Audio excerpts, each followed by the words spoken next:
ফজলুর রহমানের লয়া কেউ কোনো মন্তব্য করে আগে হাত লাগবে পরে হইলো আপনার কাছে আগে হাত পরে হইলো সালিশ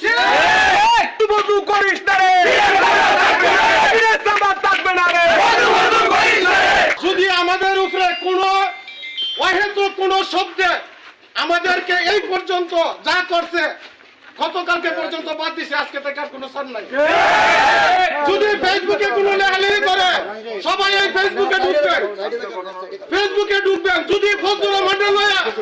কেউ কোনো মন্তব্য করে আগে হাত লাগবে পরে হইলো আপনার কাছে আগে হাত পরে হইলো সালিশ ডাইরেক্ট একটা কথা